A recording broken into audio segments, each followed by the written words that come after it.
주님께서 여러분과 함께 또한 사제의 영과 함께 마테오가 전한 거룩한 복음입니다. 주님 영광 받으소서. 그때 예수님께서 제자들에게 말씀하셨다. 너희는 세상의 소금이다. 그러나 소금이 제 맛을 잃으면 무엇으로 다시 짜게 할 수 있겠느냐? 아무 쓸모가 없으니 밖에 버려져 사람들에게 짓밟힐 따름이다. 너희는 세상의 빛이다. 산 위에 자리 잡은 고을은 감추어질 수 없다. 등불은 켜서 함지 속이 아니라 등경 위에 놓는다. 그리하여 집안에 있는 모든 사람을 비춘다. 이와 같이 너희의 빛이 사람들 앞을 비추어 그들이 너희의 착한 행실을 보고 하늘에 계신 너희 아버지를 찬양하게 하여라. 주님의 말씀입니다. 그리스도님 찬미합니다. 오소서 성령님. 이와 같이 너희의 빛이 사람들 앞을 비추어 그들이 너희의 착한 행실을 보고 하늘에 계신 너희 아버지를 찬양하게 하여라. 안녕하세요. 우리 본당의 뿅망치 강론을 시작한 이후에 이렇게 그냥 어른들을 위한 강론을 한 게 거의 처음 같아요. 그죠? 우리 아이들 지금 어제부터 그 신앙 캠프 하고 있습니다. 아주 기쁘게 잘 하고 있는데 저도 어제 오늘 아이들하고 함께 지내면서 아주 기쁜 시간 보내고 지금 불이 나게 본당으로 와서 여러분들하고 이렇게 미사를 하게 됐습니다. 오늘 복음을 보면 예수님께서 이런 말씀을 하세요. 너희는 소금이다. 그러나 소금이 제 맛을 잃으면 무엇으로 다시 짜게 할 수 있겠느냐? 아무 쓸모가 없으니 밖에 버려져 사람들에게 짓밟힐 따름이다. 이 소금의 특징이 뭐냐면 짠맛이 난다는 게 특징이고요. 짠맛이 나려면 어떻게 해야 됩니까? 녹아야 됩니다. 녹아들어서 우리 눈에 보이지 않게 되어야 짠맛을 내게 돼 있어요. 그러면 이 소금의 중요한 특징이 뭐냐면 눈에 드러나지는 않지만 맛을 낸다는 겁니다. 이게 소금이 갖고 있는 아주 중요한 특징이죠. 근데 예수님께서는 이런 말씀하세요. 소금이 제 맛을 잃으면, 다시 말하면 짠맛을 잃어버리게 되면 어떻게 되겠느냐? 무엇으로 다시 짜게 할 수 있겠느냐? 이렇게 말씀하십니다. 그러면은 우리가 갖고 있는 짠맛, 그게 무엇일까? 이 독서를 읽어보게 되면 바오로 사도는 이렇게 말해요. 형제 여러분, 나는 여러분에게 갔을 때 뛰어난 말이나 지혜로 하느님의 신비를 선포하려고 가지 않았습니다. 나는 여러분 가운데 있으면서 예수 그리스도 곧 십자가에 못 박히신 분 외에는 아무것도 생각하지 않기로 결심하였습니다. 바오로가 이야기하는 이 독서의 말씀을 우리가 연결지어서 생각해 본다면 우리가 지니고 있는 본래의 짠맛이 무엇이냐? 바로 예수님이라는 걸 알 수 있습니다. 그리고 이 짠맛은 어떻게 드러나게 될까요?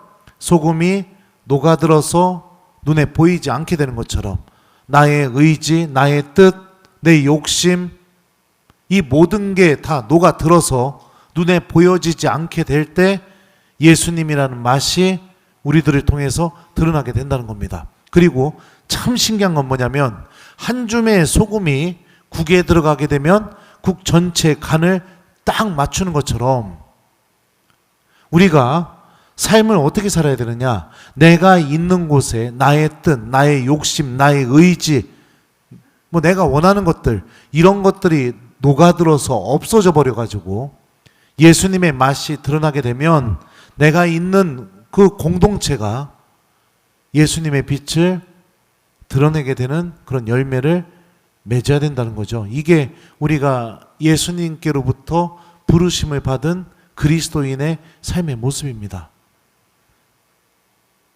바오로는 갈라티아서에서 이렇게 말했습니다. 이제는 내가 사는 것이 아니라 그리스도께서 내 안에 사시는 것입니다. 예수님의 드러났으면 좋겠어요. 우리들의 말과 행동을 통해 내 의지, 내 뜻, 내 욕심, 이기심 막 이런 게 이웃들 안에서 드러나는 것이 아니라 예수님이 드러났으면 좋겠습니다. 내가 녹아들어서요. 제가 며칠 전도 아니죠. 어제였죠. 우리 초대본당 신부님 돌아가셔가지고 대전 가서 장례미사하고 그 내려오는데 교우들이 그런 얘기를 하더라고요. 신부님, 다른 건 모르겠지만 이제 평일미사, 성체조배, 성경은 이제 신부님 떠나셔도 확실히 붙들고 살 수 있게 된 것 같아요. 그 얘기를 해주더라고요. 근데 그때 얼마나 보람이 됐는지 모르겠습니다. 제가 마치 소금이 돼서 우리 원성동 성당 공동체가 변화가 일어나게 되었으니까요. 신부님 한 분이 어떤 삶을 사느냐에 따라서 본당의 전체 맛이 바뀌게 됩니다. 그러면은 여러분들 이 소명을 신부님만 받은 것이 아니죠. 여러분들도 이 소명에 부르심을 받은 거예요. 여러분들이 가정 안에서 어떤 삶을 사느냐에 따라서 여러분들 가정 공동체의 전체의 맛이 바뀌게 됩니다. 본당 신부님이 과묵하고 인사도 안 하고 교우들하고 친하게 지내지도 않고 그러면 본당 분위기가 어떻게 될까요? 1번 너무너무 활기차진다. 2번 본당 분위기가 계속 떨어질 것 같다. 몇 번일 것 같아요? 네, 그죠? 근데 신부님이 돈 생기면 브라보콘도 사주고 소머리도 사다 국도 끓여주고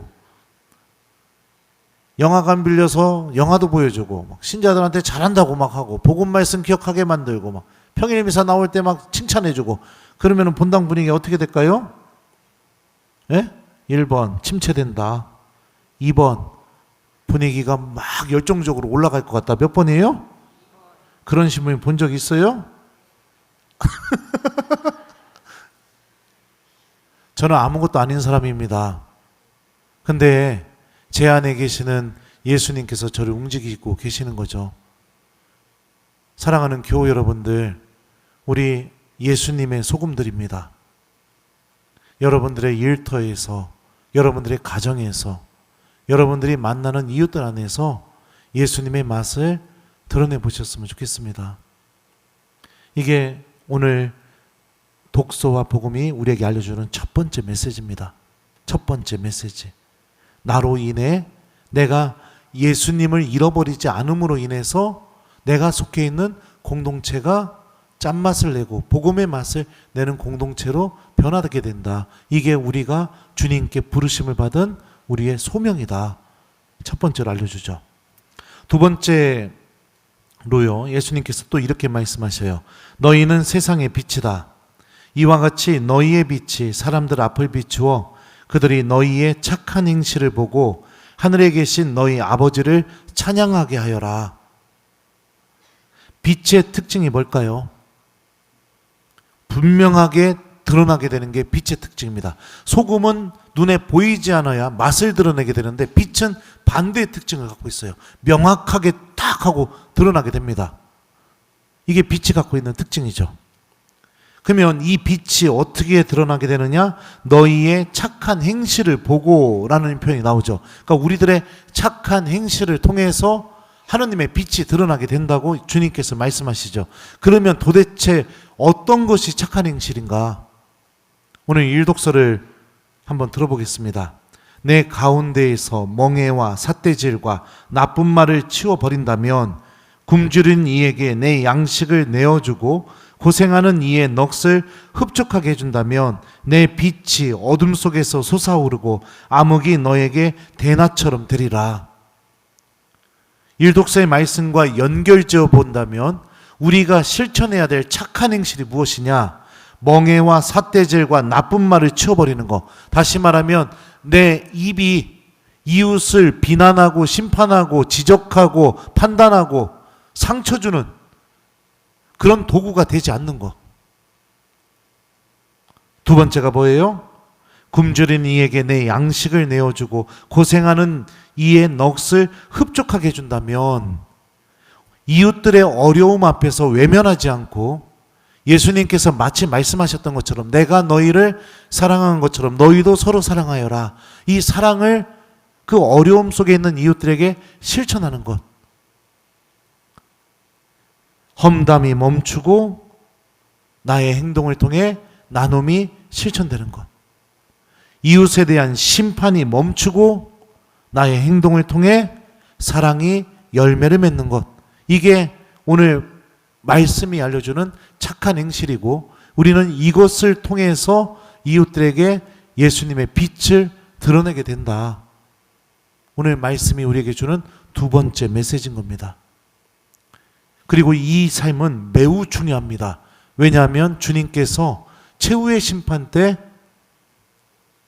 우리들이 얼마나 사랑을 했는가 이 기준으로 우리들을 심판하시겠다고 분명히 말씀하셨기 때문입니다. 주님을 믿고 있다면 당연히 우리는 이 빛을 드러내면서 삶을 살아가는 사람들이 되어야 됩니다. 인색함, 나밖에 모름, 이웃들의 실수와 넘어짐을 재미거리로 삼고 내가 만약에 그러고 살아가고 있다면 예수님의 빛을 잃어버리면서 살아가고 있는 사람입니다. 사랑하는 교회 여러분들, 우리 주님의 맛을 드러내고 주님의 빛을 드러내는 신앙인이 됐으면 좋겠습니다. 이 삶이 도대체 나에게 어떤 의미가 있는가? 오늘 일독서를 보면 주님께서 이렇게 말씀하셔요. 내가 이 삶을 살게 될 경우에 나에게 주어지는 은총이 무엇인지 잘 들어보시기 바랍니다. 그때 내가 부르짖으면 주님께서 대답해 주시고 내가 부르짖으면 나 여기 있다 하고 말씀해 주시리라. 우리가 예수님의 맛과 예수님의 빛을 간직하면서 또 드러내면서 살게 될 때 하나님께서 우리들의 기도를 들어주시고 응답해 주시고 나 여기 있다 라고 우리에게 말씀해 주시겠다고 우리에게 약속을 해주고 계시죠.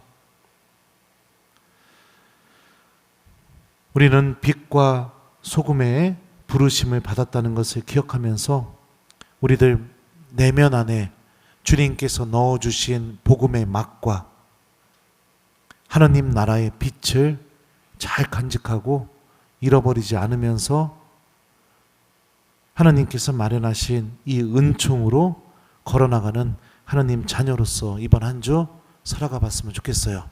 그래서 숙제를 드립니다. 숙제가 많은데 어떡하나 큰일 났네. 이번 한 주 여러분들 첫 번째로 우리 일독서 말씀처럼 멍해와 삿대질과 나쁜 말 이번 한 주 동안 한번 우리 중단해 봅시다.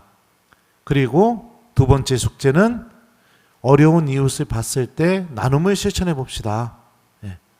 그리고 세 번째 숙제는 이제는 내가 사는 것이 아니라 내 안에 그리스도께서 사신다. 예수님이 나와 함께 계시다. 이 사실을 기억하면서 이웃들을 잘 만나보는 그런 한 주를 보내봅시다. 그렇게 될 때 우리는 예수님의 맛을 드러내고 예수님의 빛을 드러내는 하느님의 거룩한 도구로 살아갈 수 있을 겁니다. 숙제 한번 잘 실천해 보셨으면 좋겠어요. 이와 같이 너희 빛이 사람들 앞을 비추어 그들이 너희의 착한 행실을 보고 하늘에 계신 너희 아버지를 찬양하게 하여라. 아멘.